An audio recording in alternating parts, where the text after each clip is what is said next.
વાવ Bhabhar circle પાસે ગૃહમંત્રી અમિત શાહના પુતળાનું દહન કરવામાં આવ્યું। ભાભર ઓબીસી એસટી એસસી એકતા મંચ ભાભર દ્વારા ગૃહમંત્રી અમિત શાહના પુતળાનું દહન કરવામાં આવ્યું। ભાભર વાવ રોડ સર્કલ શ્યામ હોટલ પાસે કાર્યક્રમમાં અમિત શાહના પુતળાનું દહન કાર્યક્રમ યોજવામાં આવ્યો હતો। પોલીસની હાજરીમાં પુતળા દહન કાર્યક્રમ યોજવામાં આવ્યો હતો। આ પુતળા દહન બાદ પોલીસ દ્વારા કાર્યકરોની અટકાયત કરવામાં આવી હતી।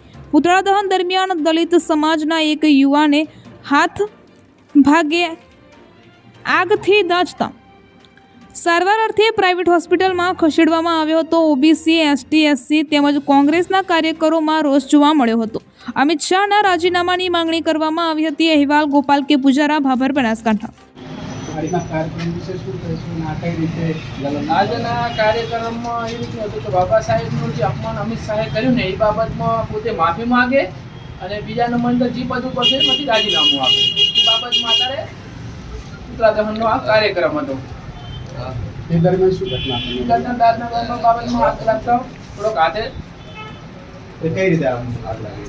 આગ લાગતા બાકસને થયા લાગતા હું આડી ગયું।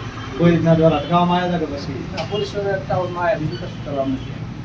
પોલીસ આવી હતી? પોલીસ આવી હતી, તમને સારવાર કરવા લઈ ગઈ ખરી?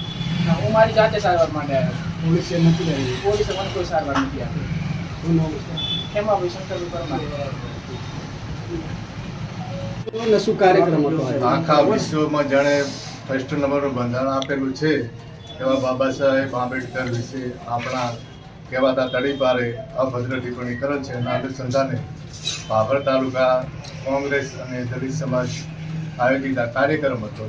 એમાં પૂતળું સળગાવતા આ ભાઈને થોડું આગ લાગી ગઈ સાથે।